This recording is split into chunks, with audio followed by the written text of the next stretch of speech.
Hi weavers, నమస్తే. నేను మీ లక్ష్మిని. నేను ఈరోజు ఫిష్ కారా అంటే మనం కారం అనుకోవచ్చు.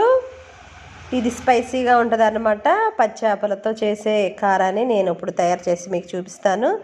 దీన్ని మనం చక్కగా పప్పులో కానీ అంటే పప్పు చారు, టమాటా చారు ఇట్లా పులుసు పెట్టుకుంటాం కదా, వాటిల్లో సైడ్ డిష్గా పెట్టుకొని చక్కగా మనం ఎప్పుడన్నా స్పైసీగా తినాలనుకున్నప్పుడు టక్కన ఒక ముక్క వేసుకొని తినేస్తే బాగుంటుంది అనమాట.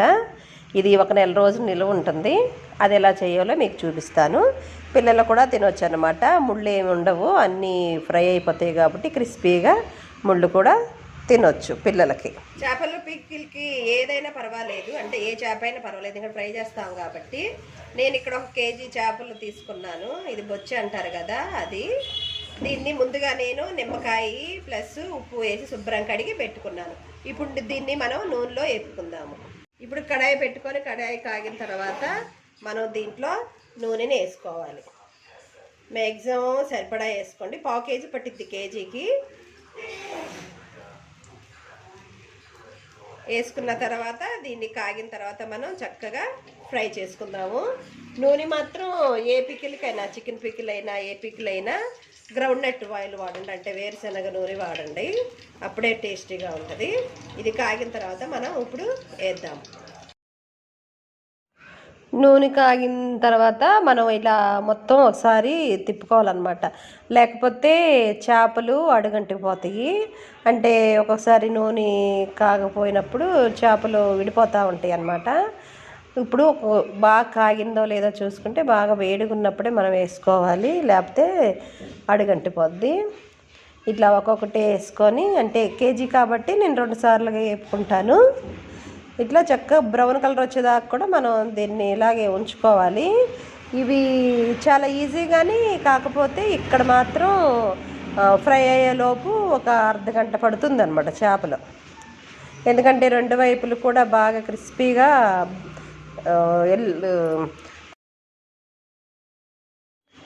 రెండు వైపు కూడా రెడ్ కలర్ వచ్చేదాకా కూడా మనం ఉంచుకోవాలి. అవి రెండో వైపు తిప్పేటప్పుడు వెంటనే ఇట్లా నేను చూడండి ఒకటి తీసి చూపిస్తున్నాను, ఉడకలేదన్నమాట. రెండో వైపు తిప్పేలోపు ఇటు కూడా అటు కూడా 2 వైపులు కూడా రెడ్ కలర్ వచ్చేసేయాలి, గోల్డెన్ బ్రౌన్ లాగా. అప్పుడు దాకా దీన్ని చేసుకుందాము.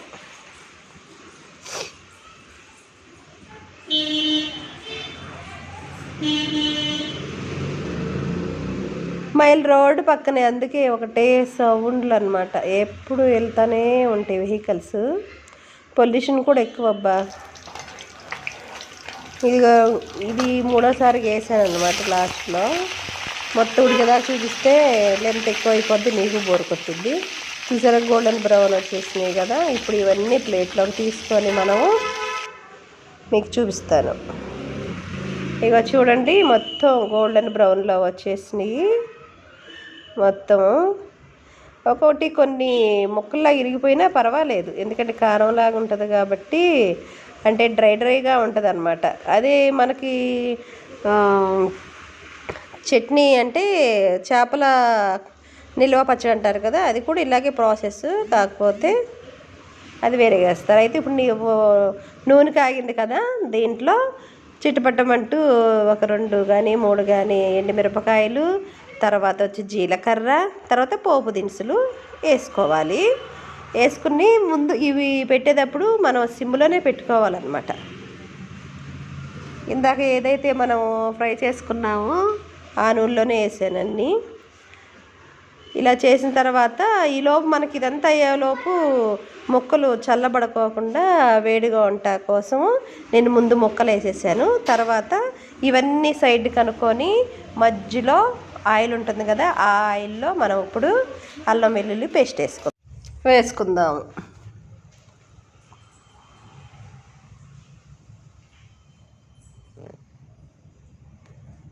చూసారు కదా, ఆయిల్ ఉంది మధ్యలో. సిమ్లోనే ఉండాలి స్టవ్ మాత్రం. చక్కగా ఒక 2 స్పూన్ల అల్లం వెల్లుల్లి పేస్ట్ వేసేసి, దీన్ని నేను మిక్సీ చేయలేదనమాట, దంచాను. ఎందుకంటే కొంచెం కచ్చాపచ్చగా ఉంటేనే మంచిది. అట్లా మధ్యలో ఉంచుకొని అది కొంచెం కలర్ చేంజ్ అయిన తర్వాత మనం ఇవన్నీ కలిపేసేద్దాం. ఎందుకంటే ఈ ముక్కలు వేడిగా ఉంటేనే మంచిది. మళ్ళీ మనం కారం పసుపు ఇవన్నీ వేయాలి కదా, అవన్నీ వాటికి పట్టాలంటే ముక్కలు కూడా వేడిగా ఉన్నప్పుడే పట్టిద్ది. ఎందుకంటే అప్పుడు మనం స్టవ్ కట్టేసేస్తాము. చూసారు కదా, అల్లం వెల్లుల్లి పేస్ట్ కొంచెం కలర్ కూడా మారిపోయింది. దాంట్లోకి మసాలా వేయలేదు. 4 స్పూన్ల కారము, 2 స్పూన్ల సాల్ట్, 1 స్పూను పసుపు, అలాగే ధనియాలు, వెల్లుల్లిపాయి నేను కచ్చాబచ్చగా దంచుకున్నాను అనమాట. ఎందుకంటే ఇవి వేసినప్పుడే ఫ్లేవర్ మంచిగా సువాసనగా వస్తుంది. కారం అన్నాం కాబట్టి వెల్లుల్లిపాయ చాలా ఇంపార్టెంట్, అలాగే ధనియాలు కూడా. ఇంక ఇవన్నీ కలిపి మనం సిమ్లో పెట్టిన దాన్ని బంద్ చేసుకొని, అంటే కట్టేసేసి ఈ కారం ఇవన్నీ వేసి చక్కగా ముక్కలకు పట్టే విధంగా తిప్పుకోవాలి.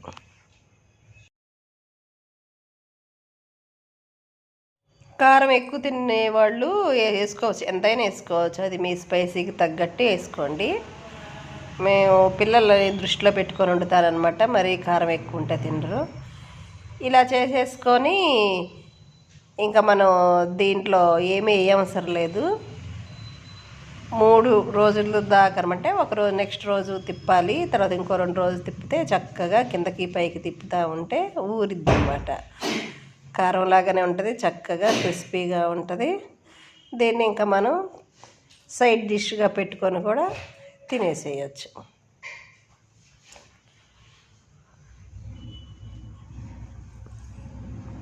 అయిపోయింది. ఇప్పుడు దీన్ని ఏం చేస్తామంటే చక్కగా మీరు సీసాల్లో కానీ లేకపోతే స్టీలు బాక్సుల్లో కానీ చక్కగా పెట్టుకోవచ్చు.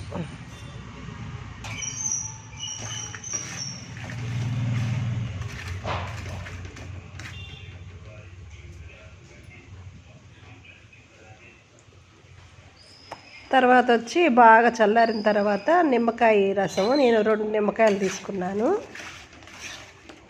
2 నిమ్మకాయలు అంటే మీడియం సైజు అనమాట. ఆ రసం అన్నీ వేస్తే ఏంటంటే నిలవ ఉంటుంది, అలాగే ముక్కలకు కూడా మంచి టేస్ట్ వస్తుంది అనమాట. ఈ గుర్తుపెట్టుకోండి, నిమ్మరసం మాత్రం మన మొత్తం వేడంతా తగ్గిపోయిన తర్వాతే వేయాలి అందులో. ఈ వీడియో కనుక మీకు నచ్చుంటే మీరు కూడా చేసుకొని కామెంట్లో పెట్టండి, ఎలా ఉందో తెలియజేయండి. ఇది ముఖ్యంగా పిల్లలకి బాగా ఉంటుందన్నమాట. ఇది ఇట్లా తీసుకొని మీరు చక్కగా స్టోర్ చేసుకోవచ్చు. ఈ వీడియో నచ్చుంటే షేర్ చేయండి, లైక్ చేయండి, కామెంట్ చేయండి. అదేవిధంగా సబ్స్క్రైబ్ చేయని వాళ్ళు ఎవరన్నా ఫస్ట్ టైం చూసుంటే సబ్స్క్రైబ్ చేయండి. మళ్ళీ ఇంకో వీడియోతో మీ ముందుకి మళ్ళీ వస్తాను. అంతవరకు సెలవు. నమస్తే, ఉంటాను. బాయ్.